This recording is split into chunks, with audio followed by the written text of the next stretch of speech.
Ustedes creen que conocen esta historia, que saben quién es el niño y sin duda el nombre de estos reyes. ¿Pero de verdad existieron? ¿Quiénes eran realmente?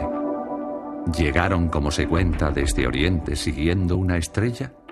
¿O esto es solo una leyenda creada y alimentada durante siglos?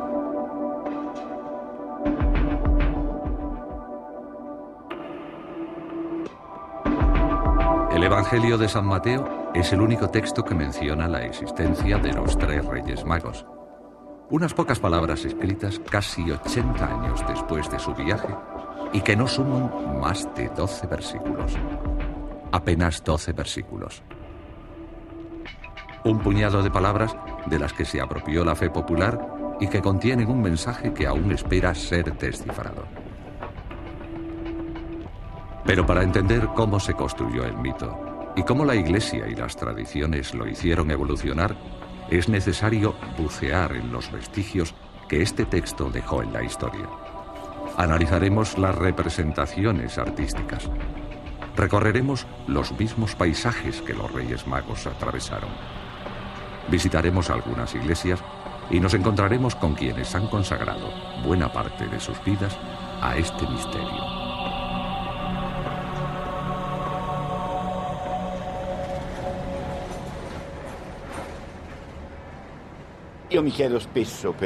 A menudo me pregunto por qué me he interesado por los Reyes Magos. Creo que el origen está en mis recuerdos de infancia. Yo me sentía atraído por esa visión fantástica de la llegada de los reyes, con sus caballos, sus camellos y sus maravillosas ropas. Algo que me recordaba más a las 1001 noches que al Evangelio.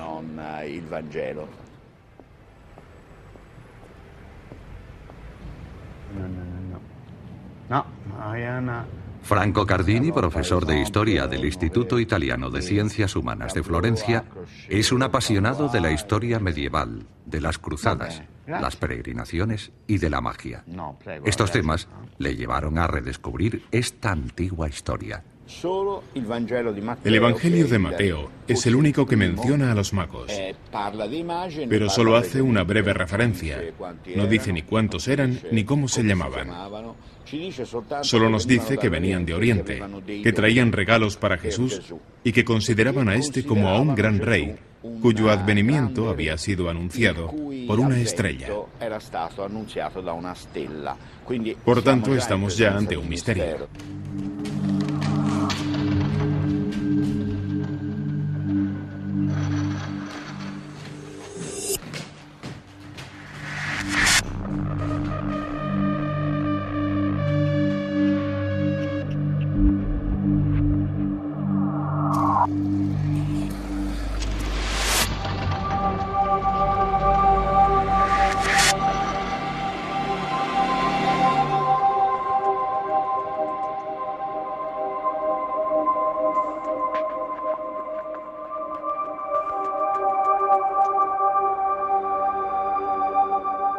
Venían de Oriente. Sus antepasados practicaban la astronomía, que era a la vez su ciencia y su arte. Afirmaban que observando las estrellas nunca se habían equivocado. Aquel día, una estrella indescriptible se les apareció. No era uno de los 7 planetas ni uno de los cometas que conocían. La estrella brillaba como el sol, casi gozosa. ¿Era la de la profecía? Decidieron seguirla.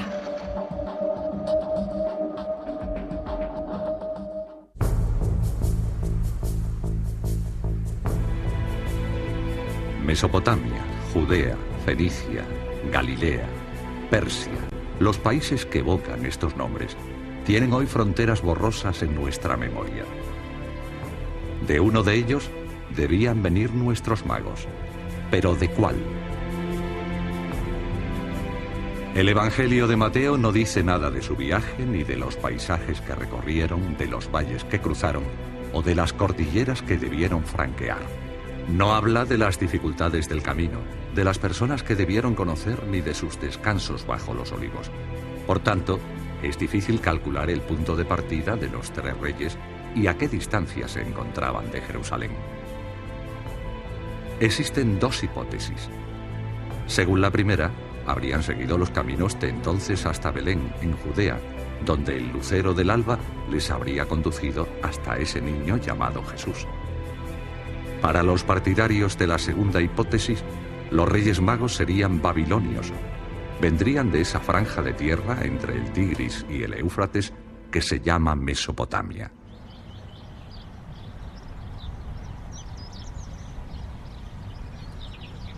La ciencia se ha ocupado muy poco de esta historia. Solo un astrofísico inglés se ha interesado por esos magos que observaban las estrellas. Cuando era pequeño, creo que con 7 u 8 años, una Navidad me desperté muy temprano, miré al cielo y en ese firmamento al amanecer vi una conjunción de la Luna con Venus. Era muy espectacular y eso me hizo pensar un poco.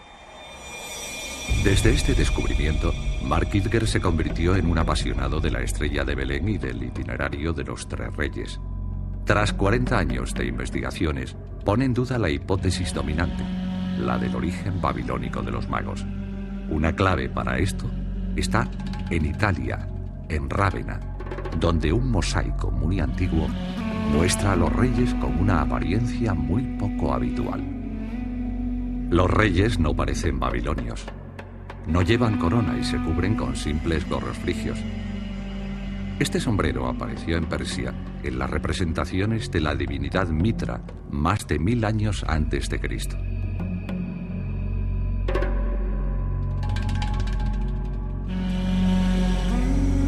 ¿Será este un primer signo sobre el origen de los magos? Hay algunas cosas muy interesantes que apuntan a Persia. Cuando Marco Polo realiza su épico viaje a Catay, atravesó el norte de Persia, lo que hoy llamamos Irán, y conoció a los habitantes locales, quienes le aseguraron que los Reyes Magos venían de aquel pueblo. No es esa una leyenda única. Hay otros pueblos en esa región con la misma leyenda. Pero esta es una zona en la que la religión zoroástrica existe todavía hoy. Es una religión con muchas cosas en común con la historia de la Natividad.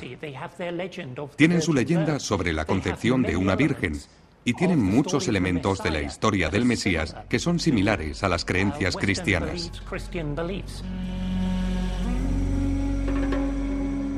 Para Mark Kidger, estas coincidencias, los relatos orales de esta región y los gorros frigios de las primeras representaciones de los magos confirmarían que es en Persia donde tiene su origen esta historia. Habrían venido de la proximidad del mar Caspio, una distancia de unos 1200 kilómetros, atravesando 2 cordilleras, 2 grandes desiertos e incluso cruzando grandes ríos. Debió ser un viaje increíble. Incluso con camellos no estamos hablando de 1 o 2 semanas, sino que hablamos de 1 mes, 6 semanas, tal vez 8 semanas para realizar este viaje.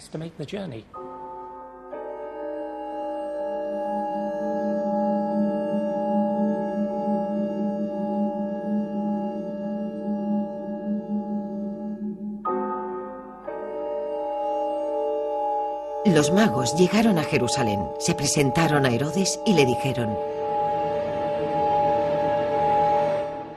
¿Dónde está el rey de los judíos que acaba de nacer?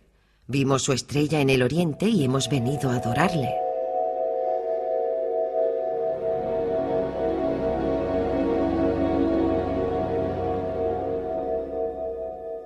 Herodes hizo calcular el tiempo de la aparición de la estrella y los envió hacia Belén diciéndoles: Id e indagad con exactitud sobre ese niño, y cuando le encontréis, comunicádmelo para ir también yo a adorarlo.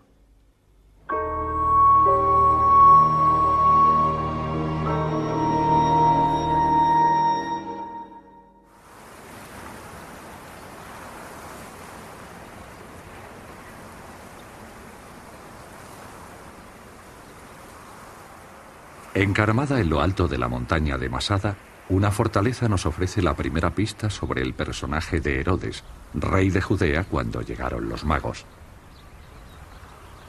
Muros de piedra y restos de construcciones en un conjunto monumental de lo que era a la vez palacio, refugio y atalaya sobre los antiguos caminos que aún pasan a sus pies.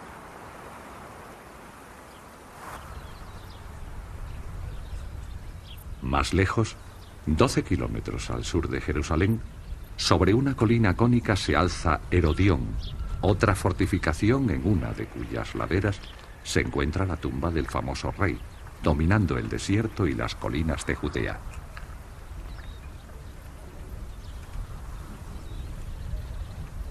Pese a las construcciones monumentales que llevó a cabo Herodes, los judíos veían en Herodes una demostración del poder de Roma, no veían a su propio rey. Si bien Herodes era judío, no era un judío de larga tradición. Su familia llevaba 3 generaciones convertidas al judaísmo y como tal es un extranjero igualmente. No se diferencia demasiado del poder de Roma que se impone, no es uno de los suyos.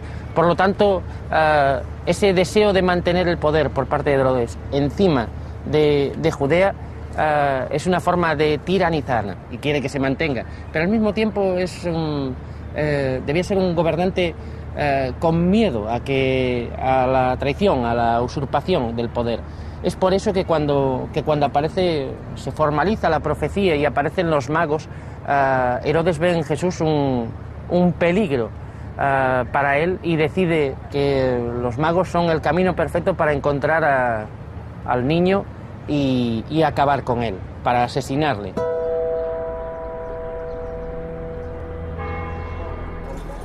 Jerusalén. La cúpula dorada que protege la roca de Abraham es lo primero que llama la atención y solo el sonido de las campanas y de los almohacines revelan al viajero las numerosas iglesias y mezquitas.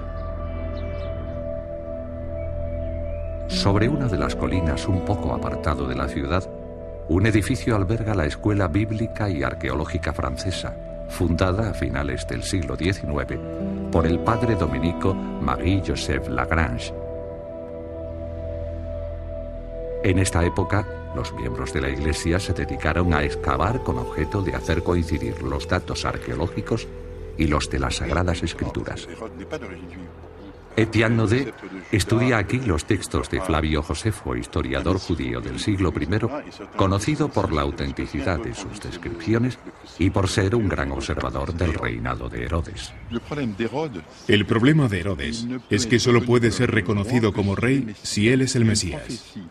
Hay una profecía en la Biblia que dice: se alzará una estrella en Oriente y un descendiente de Jacob se convertirá en el amo del mundo, el Mesías.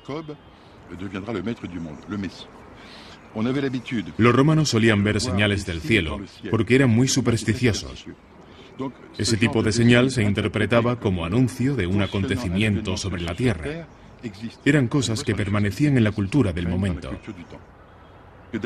Detrás de los relatos del Evangelio siempre hay hechos concretos y una interpretación que lo aumenta y que lo distorsiona. Las señales del cielo. Seguramente hubo un cometa o una supernova en un momento dado, y después, para buscarle un sentido, se hizo una síntesis con todo. Hay una tendencia de la memoria bíblica a darle un sentido a todo.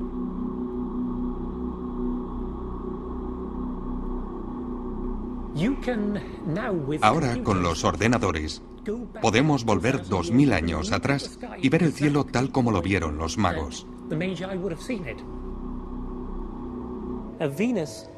Venus es una de las últimas teorías favoritas para la estrella de Belén. Lo vemos casi todos los años en Nochebuena, ya sea al amanecer o por la noche. Cuando la gente lo ve, la primera pregunta que suele venir a su mente ¿es esa la estrella de Belén? El único problema es que la primera observación astronómica que conocemos del planeta Venus puede datarse del 1600 a.C. Por tanto, si eran tan sabios los magos, un objeto conocido como Venus no debería haberles intrigado. Una segunda hipótesis pone a Venus y Júpiter en escena. Sabemos que en 2 ocasiones durante aquella época, ambos planetas estuvieron muy cerca el uno del otro y que desde Oriente su aspecto seguramente fuera el de un astro altamente brillante. Por desgracia para esta hipótesis, Herodes ya había muerto casi 2 años antes de este fenómeno.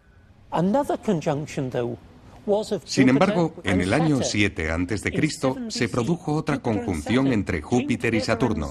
Entre mayo y diciembre, ambos aparecieron juntos en el cielo, se aproximaron y luego se separaron 3 veces. Es lo que llamamos una triple conjunción. Algo así debió provocar asociaciones astrológicas muy fuertes. Júpiter era el gran arquitecto, así se le ve en la mitología, simbolizando un rey, el que manda. Y Saturno era el planeta que simbolizaba un cambio de era. Algunos astrónomos también han considerado que fuera el paso de un cometa. Pero en esta época, los cometas se tenían como malos augurios. Los chinos los detestaban. Para los romanos, anunciaban la muerte de un emperador o de una personalidad. Por tanto, es difícil de creer que un cometa pudiera asociarse al nacimiento de un nuevo rey. La estrella de Belén, signo del cielo y guía de los magos, no parece explicable como sencillos sucesos estelares. Para el astrónomo, habría que contemplar fenómenos más raros. Una nova son 2 estrellas, una que gira alrededor de otra. La estrella pequeña se come literalmente el material de la estrella grande, como un caníbal. La materia cae sobre la estrella pequeña de manera constante. Se apila y de pronto se produce una gran crisis que produce una gran explosión.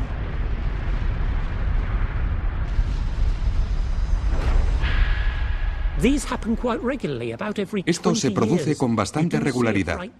Cada 20 años se ve una nova brillante, y es posible que eso fuera lo que los chinos vieron en marzo del año 5 a.C.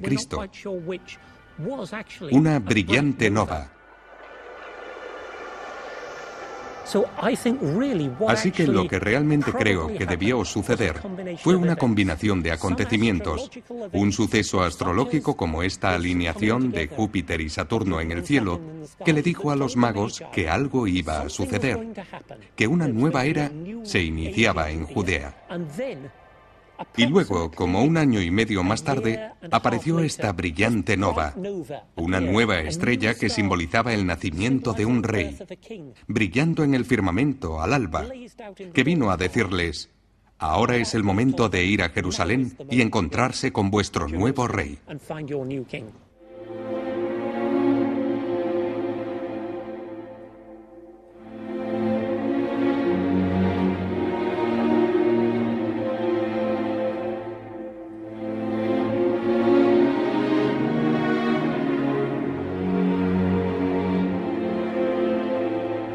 Tras oír al rey Herodes, los magos se pusieron en ruta. La estrella que habían seguido hasta allí fue a pararse encima del lugar donde estaba el niño. Al entrar en la casa, encontraron al niño con María, su madre, y se postraron rindiéndole homenaje.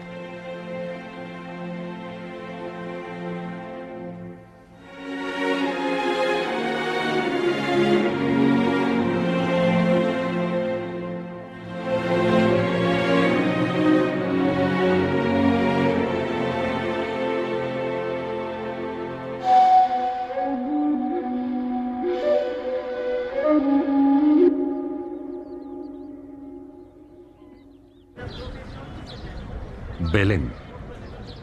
El Evangelio dice que aquí es donde Jesús nació, en una cueva.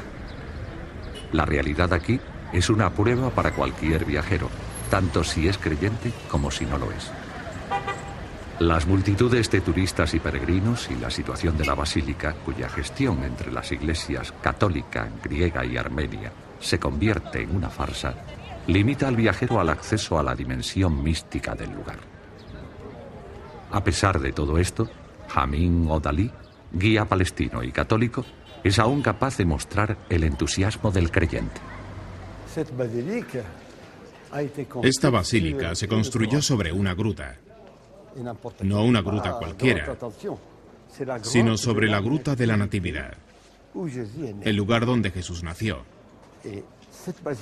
Esta basílica, en su aspecto actual, se remonta al año 532, cuando la construyó Justiniano, el emperador cristiano.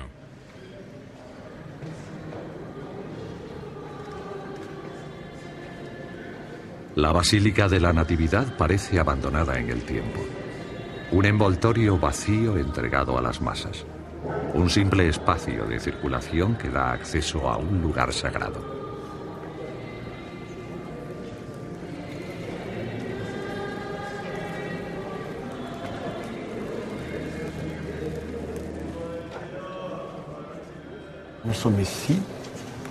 Estamos delante de la escalera que lleva a la gruta.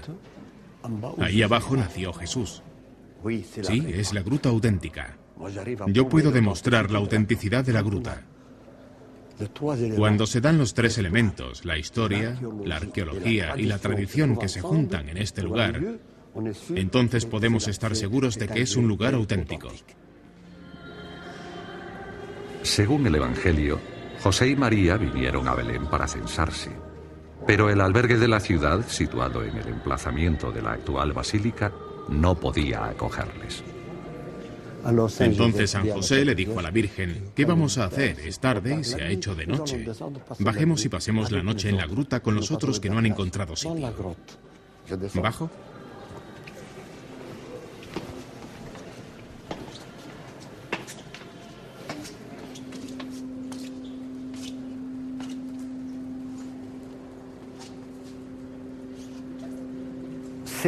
Es allí.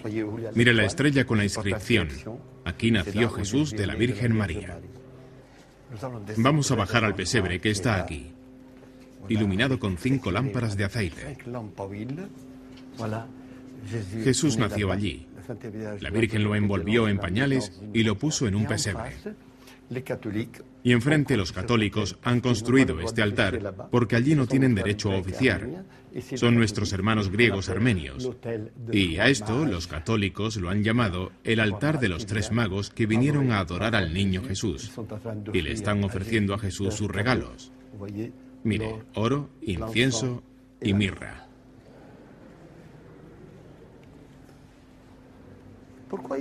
¿Por qué iba a ser una leyenda? Está en el Evangelio. El Evangelio dice que la Virgen María cogió al Señor, lo envolvió en pañales y lo puso en un pesebre. En la gruta solo está el pesebre, no hay otra, por tanto es el lugar auténtico.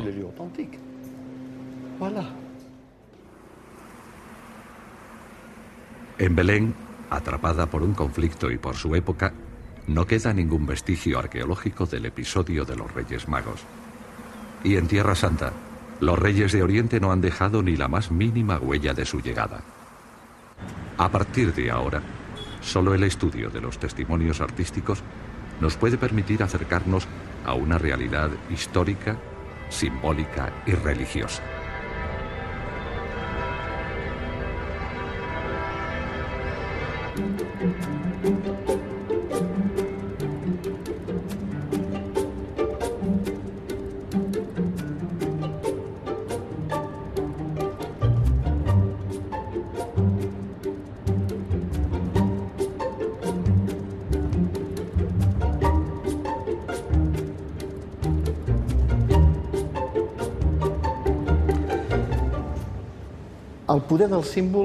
El poder de los símbolos es tan fuerte que 2000 años después los percibimos de la misma manera. El número 3 se impuso porque se ofrecieron 3 regalos: oro, incienso y mirra, uno por cada mago. Pero este número no ha sido siempre el mismo. En la tradición de Santa María la Mayor son 2. En los otros textos orientales, en la iconografía, son 4. En la iglesia siria son 12. ¿Por qué? Porque es el símbolo de los 12 apóstoles, las 12 tribus de Israel, etc. Los símbolos cambian. Se busca y se llega a identificar a estos tres personajes como a prototipos de la humanidad que avanza para adorar a Cristo.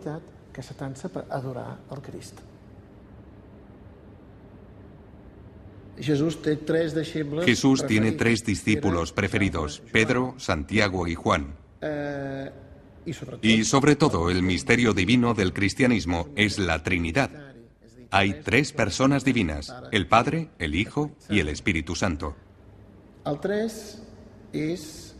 El tres sería el símbolo que indica la máxima armonía. Es el número clave en el simbolismo cristiano.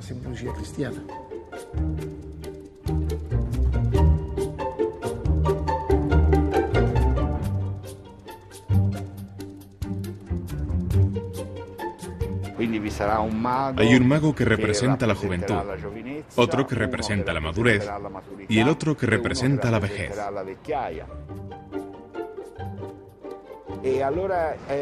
Y así, progresivamente y hasta el siglo XII, los magos van adquiriendo características cada vez más diversas. La referencia a las razas que habitan la Tierra, la asiática, la africana y la europea. Por eso el más anciano, que para algunos se llama Melchor, gobernaba en Europa. El mago de edad adulta, Asia, y el joven, África.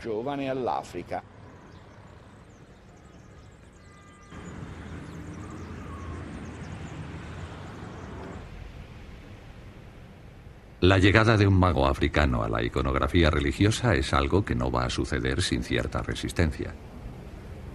Esta novedad dio pie a discusiones y debates en Italia, por ejemplo, y a veces origina situaciones misteriosas. Hace unos meses que un cuadro de la escuela florentina proveniente del Museo de Bellas Artes de Dijon y atribuido a Biagio d'Antonio llegó a Nápoles para ser restaurado. La primera vez que vi el cuadro con los restauradores, nos llamó la atención el aspecto de la cabeza del Rey Negro. Incluso el tipo de pintura al óleo nos pareció extraño. Nos dijimos, ¿de qué se trata? El cuadro fue inspeccionado, radiografiado y expuesto a la luz ultravioleta. Los exámenes confirmaron las intuiciones del restaurador. La primera imagen es un cliché en blanco y negro que muestra la obra cuando llegó a nuestras manos. Vemos cómo efectivamente la cabeza no tiene el mismo tipo de grietas ni de desgaste que las demás cabezas, o incluso que el resto del cuadro. Tras un examen más minucioso con lupa, nos dimos cuenta de que el material no era en absoluto el mismo. Había un material ligeramente más blando, que contrastaba con el material del siglo XV, que era más consistente.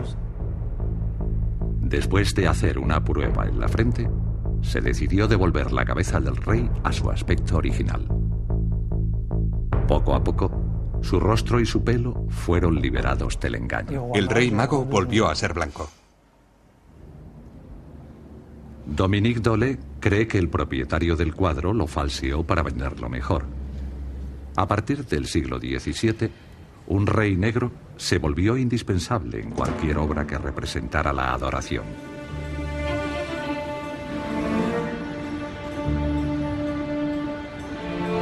En pocos siglos, esta nueva imagen se impuso para servir a los designios de la Iglesia.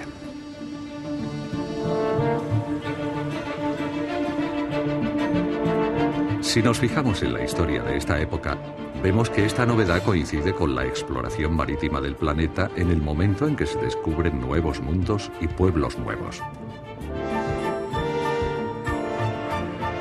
Para el papado, era obligatoria la presencia de un representante de África que reflejara la universalidad del mensaje de Cristo.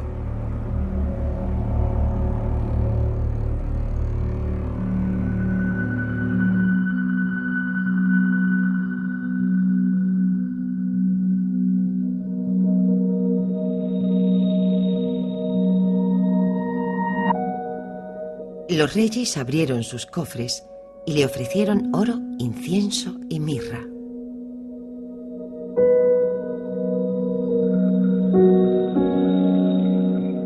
Oro porque era su rey. Mirra porque se utilizaba para sepultar a las personas. E incienso porque era también su dios.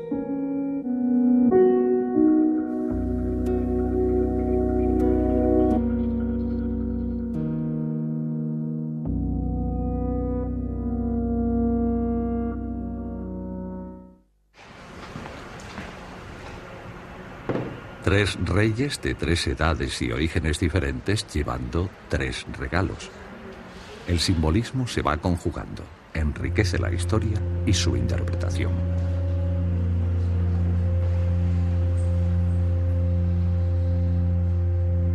A finales de la Edad Media, el relato y sus representaciones alcanzan un punto de equilibrio. La imagen es en apariencia perfecta. Así se va a grabar en nuestra memoria. No obstante, si se observa de cerca, se descubren diferencias.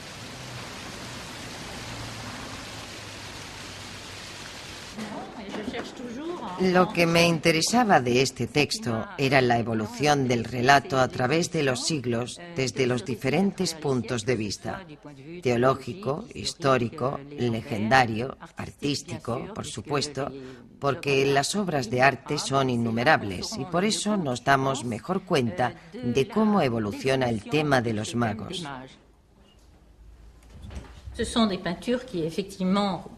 Durante más de 20 años, Madeleine Félix ha estudiado los relatos y ha visitado iglesias y museos de toda Europa, cuyos conservadores le han abierto las puertas de sus fondos. Este largo trabajo de observación y análisis le ha permitido comprender cómo y por qué han evolucionado las representaciones en el aspecto artístico. Esta transformación fue además fomentada por la Iglesia Católica, que estaba enfrentada a los poderes temporales de la época. Sabemos que el siglo XII fue un siglo de grandes disputas. El rey de Francia, el emperador de Alemania y el rey de Inglaterra se opusieron al poder espiritual del Papa. Fue en esta época cuando la Iglesia transformó a estos magos persas, de los que nadie sabía qué representaban, en poderosos reyes de la tierra, para mostrar que los poderes terrenales debían inclinarse ante los poderes celestiales. Roi et puissant de la terre, pour essayer de montrer que les puissances de la terre devaient s'incliner devant la puissance du ciel. Petit à petit, donc, poco a poco la escena se iba transformando. A principios de la Edad Media, las posiciones de los tres magos eran idénticas. Más adelante, Gaspar se vuelve hacia Baltasar señalándole la estrella, mientras que Melchor se arrodilla a los pies del niño. A veces aparecen tumbados boca abajo, lo que expresa el sumum del vasallaje. El decorado también evoluciona. La cueva o gruta que protege a la Virgen y al niño se convierte en un palacio. Los cortejos aumentan de tamaño y a veces decenas de personas acompañan a los magos en sus caballos o camellos.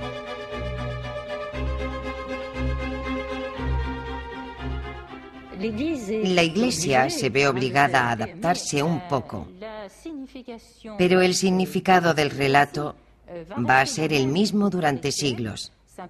Simplemente se va vistiendo según el gusto y moda de la época.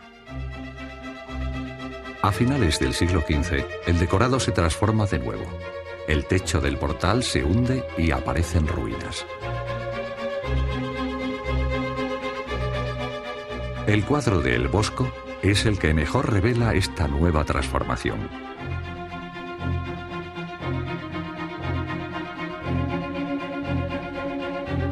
Para los padres de la Iglesia, las ruinas son un símbolo del viejo mundo que se derrumba, marcando el advenimiento del nuevo mundo.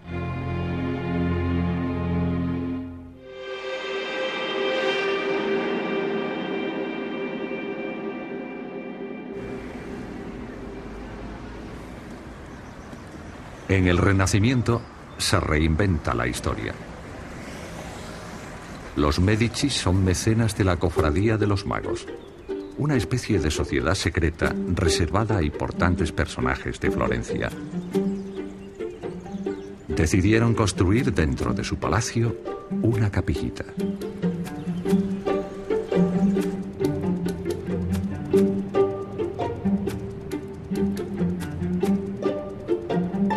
Podemos imaginar la sorpresa de los primeros visitantes cuando al fondo de un pasillo descubrían estos paisajes, animales y en medio sus compañeros de viaje con sus rostros orgullosos sobre los tres reyes a lomos de sus caballos. Gaspar tiene aquí los rasgos de Lorenzo de Médicis, Baltasar los del emperador Juan VIII y Melchor los de José, el patriarca de Constantinopla y primado de la Iglesia Oriental. Tras la imagen de este cortejo real, el fresco evoca la visita del primado de Constantinopla y su encuentro con el Papa Eugenio IV. Así, el tema principal de la pintura es la reunificación de la Iglesia Oriental con la Iglesia de Roma.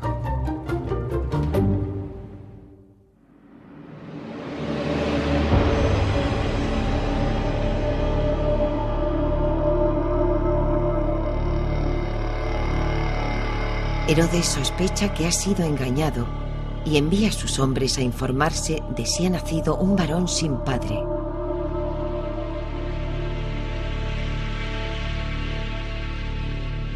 Pero como no descubrieron a ninguno, Herodes da la orden de matar a todos los recién nacidos.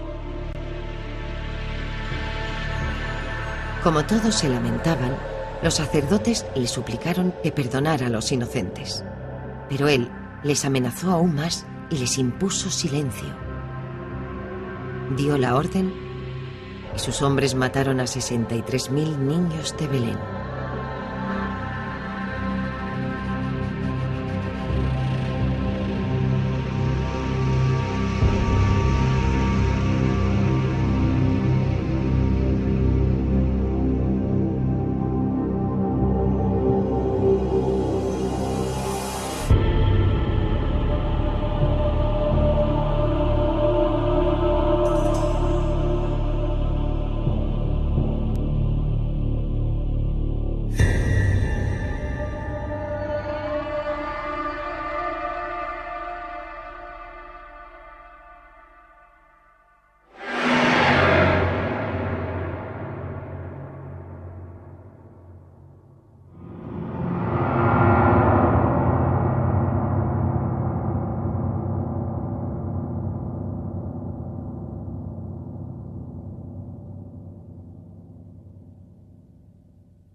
Me parece imposible que un acontecimiento con una magnitud tan impactante como es la del asesinato de recién nacidos hubiera tenido lugar y no hubiera dejado ningún tipo de rastro.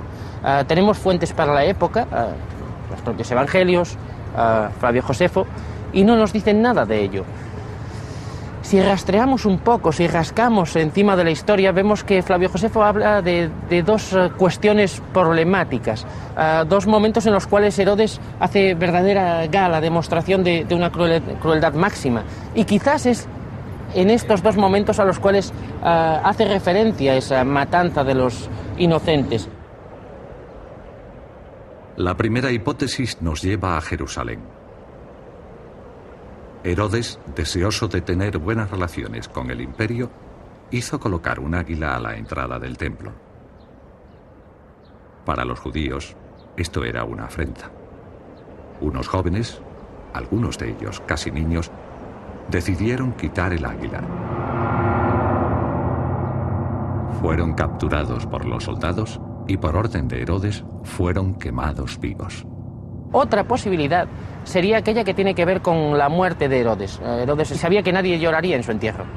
Entonces, para hacer que alguien pudiera llorar de verdad, para arrancar el llanto de alguien, para poder irse de este mundo con las lágrimas de los que tenía a su alrededor, recoger a los miembros pequeños de las familias nobles para tenerlos como rehenes, ¿no?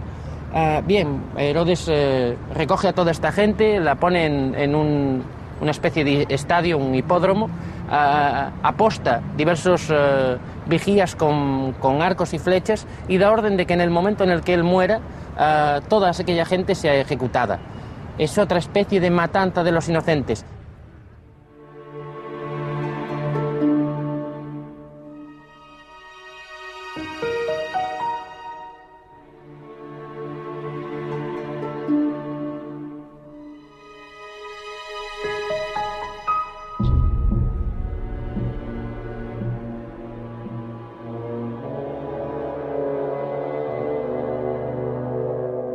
Mientras los magos dormían, se les apareció en sueños el ángel del Señor y les advirtió de que no volvieran donde Herodes.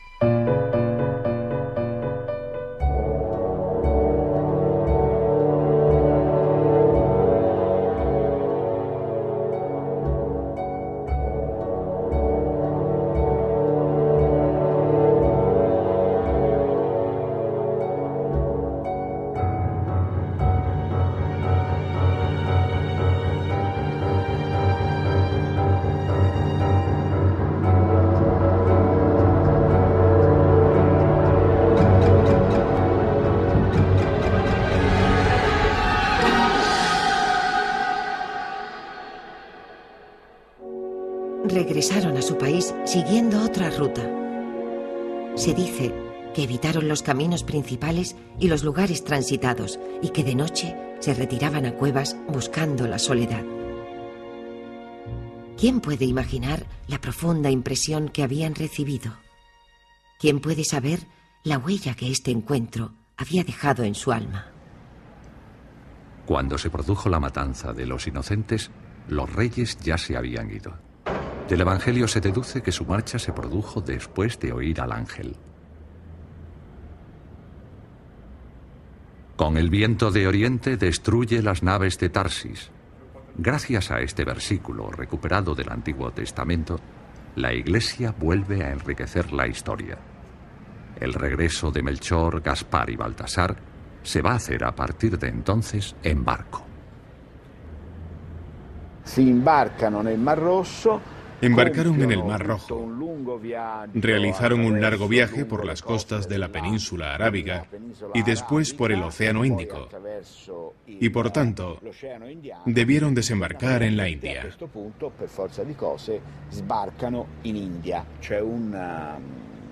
Hay un evangelio llamado el Evangelio de Tomás, probablemente del siglo VIII, que cuenta cómo los magos desembarcaron en la India y fundaron la primera iglesia cristiana india. Así, el culto a los magos se convirtió en un elemento de evangelización de los pueblos.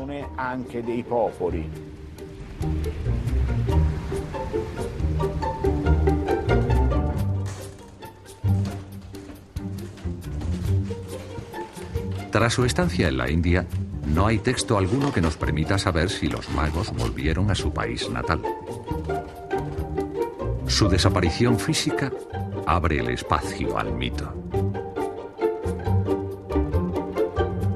Desde principios de la Edad Media, el Evangelio de Mateo es copiado, comentado, ilustrado. Se acompaña de textos, canciones populares, poemas e historias. Los 12 versículos iniciales de Mateo van a llenar en poco tiempo centenares de páginas. Pasan los siglos hasta el final del primer milenio y el interés por los tres reyes magos va disminuyendo. En las zonas rurales, los cultos paganos se multiplican y poco a poco los tres reyes desaparecen.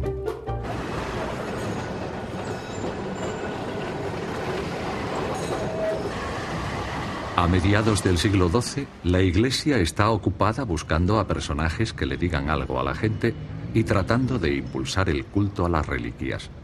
Y así es como el azar viene en su ayuda. En Milán, 3 cuerpos unidos por un hilo de oro aparecen enterrados bajo un monasterio. Es una ocasión única. De inmediato, se decreta que son los Reyes Magos, que Helena, madre del emperador Justiniano, había encontrado en Tierra Santa y que un tal Eustorgio los habría llevado a Milán. Eustorgio, antes de convertirse en arzobispo de la ciudad, vino a Milán como delegado del emperador de Constantinopla. Las reliquias estaban en Constantinopla, abandonadas y olvidadas. Y Eustorgio tuvo la gran idea de llevarse las reliquias, de revitalizar la celebración y de unir a la gente alrededor de este culto. Pero actualmente, la tumba con las reliquias de los magos está vacía. En realidad, dichas reliquias no permanecieron mucho tiempo en Milán. Fueron víctimas, o más bien rehenes, de una guerra llevada a cabo por el emperador de Alemania, Federico Barbarroja. Federico Barbarroja pensó en llevárselos para darle prestigio a su ciudad, en un momento en que Milán no era muy importante para el imperio. Era un modo de decir a Milán, tú vales menos, y a Colonia, conviértete en la gran ciudad heredera de nuestra dinastía. Podría decirse que se convirtió en la nueva Jerusalén.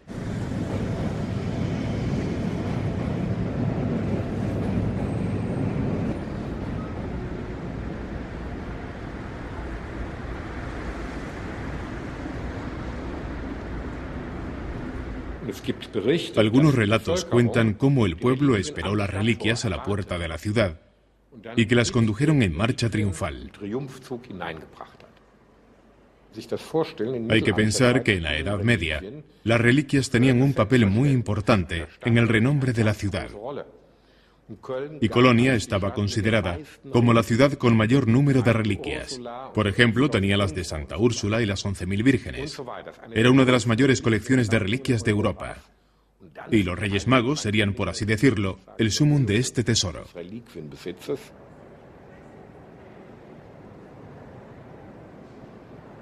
Gracias a estas reliquias, Colonia va a tomar una considerable importancia. Peregrinaciones de toda Europa atrajeron a creyentes, enriqueciendo tanto a la ciudad como al obispado. Este fervor, que en ocasiones roza lo histérico, sobrepasaba el ámbito popular. Colonia se convertirá en una cita ineludible también para los poderosos. Incluso los reyes irán a postrarse ante las reliquias. A Colonia, para venerar las reliquias, no solo vinieron reyes alemanes después de su coronación en Aquisgrán, sino que también lo hicieron reyes de toda Europa. Sabemos que el rey de Inglaterra vino aquí para venerar las reliquias. En Alemania, las reliquias simbolizaban el poder real. Al igual que en Francia, la corona de espinas de Cristo que poseía el rey francés era la legitimación de su soberanía por Cristo. Aquí en Alemania son los Reyes Magos quienes legitiman el poder del rey. Se trata siempre de un asunto extremadamente político, en el que los diferentes poderes utilizan, por así decirlo, las reliquias para conseguir sus objetivos.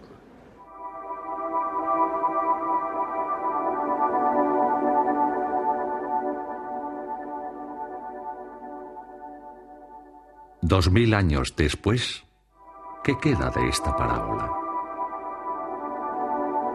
Si quitamos los retoques pictóricos, la imaginación de los escritores, las fabulaciones de la Iglesia y las manipulaciones políticas. Las investigaciones históricas nos muestran que Herodes el Grande era efectivamente el controvertido rey de Judea en esa época, y que en el año 7 hubo un acontecimiento astronómico en el cielo en esta región del mundo. Todo lo demás es producto de la fe o la ficción. No obstante, el relato de los Reyes Magos sigue desafiando el entendimiento y ocupa un lugar privilegiado en el catálogo de historias salidas de los Evangelios. ¿Será por su tono novelesco? ¿Ese algo que nos transporta a nuestra infancia y a los símbolos que asociamos a la Navidad? ¿O bien transmite un mensaje que, a pesar de lo inverosímil, ha sabido asegurarse su éxito?